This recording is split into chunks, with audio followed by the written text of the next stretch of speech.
चलें आज बात करते हैं शेल के बारे में थोड़ा सा। काफ़ी लोगों को कन्फ्यूजन रहती है शेल के बारे में। काफ़ी लोग ये बोलते फिरते हैं कि शेल जो है वो इंग्लिश से रिमूव हो गया, इंग्लिश से फिनिश हो गया, अब शेल इस्तेमाल नहीं होता। नहीं नहीं, ऐसा नहीं है कि शेल इंग्लिश में इस्तेमाल नहीं होता हो। शेल बिल्कुल इंग्लिश में इस्तेमाल होता है। हाँ, यूँ कह सकते हैं कि शेल कम हो गया है इस्तेमाल, शेल का, मगर अभी भी शेल का इस्तेमाल है। शेल जो इंग्लिश में पहले कहा जाता था, पुरानी इंग्लिश के तहत, ओल्ड इंग्लिश में जब शेल बहुत ज़्यादा इस्तेमाल होता था तो शेल कहाँ इस्तेमाल होता था? शेल इस्तेमाल होता था फ्यूचर सिंपल में। फ्यूचर सिंपल के दो हेल्पिंग वर्ब हुआ करते थे, एक हुआ करता था शेल और एक हुआ करता था विल। हम शेल जो है वो आई और वी के साथ लगाते थे और विल जो है वो डिफरेंट, ही शी इट, इसके साथ अब सबके साथ विल लगता है। अब नहीं कहते I shall, I shall, we shall, अब कहते हैं आई विल और शॉर्ट करके बोलते हैं आइल, we will, well.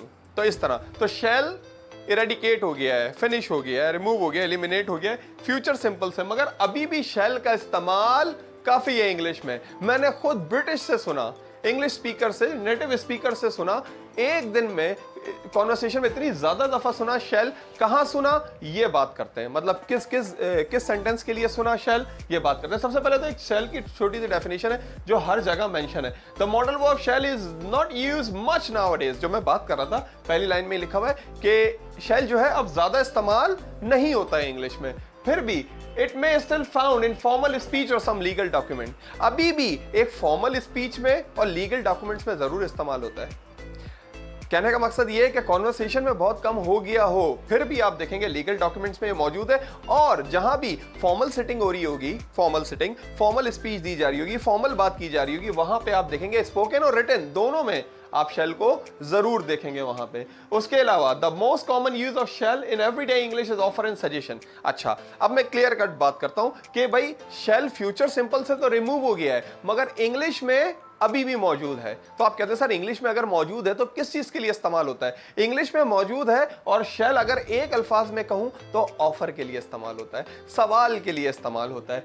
Shell we, shall आई, इस तरह के सवाल के ज्यादातर ऑफर के लिए। Shall we go, shall we start, shall I come, shall I stand, shall I start the car, shall we go somewhere, shall we eat pizza today। तो offers के लिए ज्यादातर अभी भी शेल इस्तेमाल किया जाता है। इवन आप देख सकते हैं मूवीज में, आप देख सकते हैं सीरियल्स में, आप न्यूज में देख सकते हैं शेल कितना इस्तेमाल होता है। इसके अलावा भी कुछ प्रॉपर यूज है शेल के। तो पहली बात हमने की कि शेल इतना ज्यादा इस्तेमाल नहीं होता मगर अभी भी इस्तेमाल होता है इंग्लिश के अंदर। एवरीडे की जो इंग्लिश है, वैसे तो लीगल डॉक्यूमेंट और जो है लीगल डॉक्यूमेंट के अलावा हमारी फॉर्मल स्पीचेस में इस्तेमाल होता है, मगर इसके अलावा भी शेल जो है वो ऑफर के लिए इस्तेमाल किया जाता है। किसी को ऑफर दी जाती है, शेल वी को, ज्यादातर shall we, shall I questions के तौर पे इस्तेमाल किया जाता है। ऑफर में ऑफर ही होता है ना सवाल, shall we go, shall we start, shall I repeat, like this shell.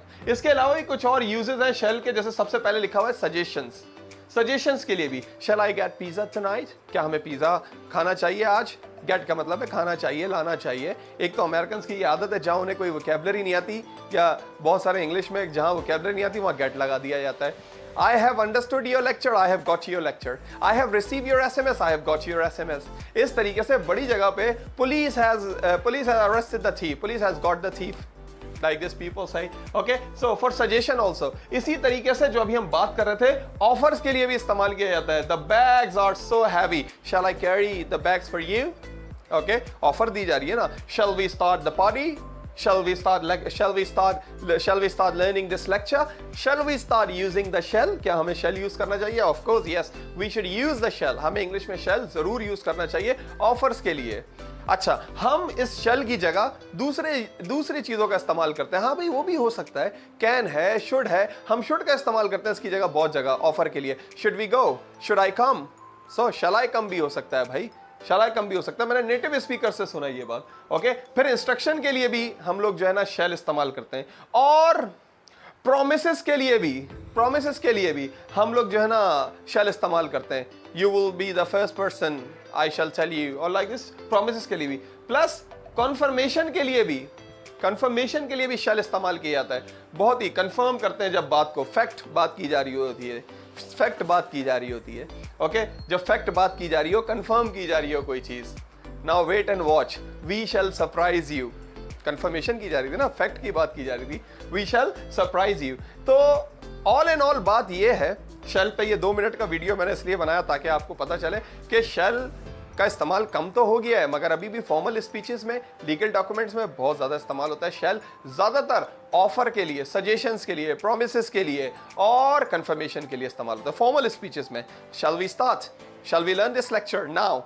Shall we make some sentences on this lecture? Shall. Okay. I hope you understand this lecture. Shall. Keep learning.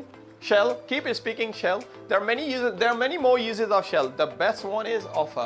I hope that you people will use the shall. और मैंने ये भी कहा कि shall की जगह हम लोग इस्तेमाल कर सकते हैं और करते हैं can का, should का। अच्छा, should भी एक मॉडल, shall भी एक मॉडल है। Okay. जैसे may, might, should, must model है ना, इसी तरह शेल भी एक मॉडल है, मॉडल के तौर पे ये इस्तेमाल होता है। Okay, thank you very much for listening और watching this video. Thank you.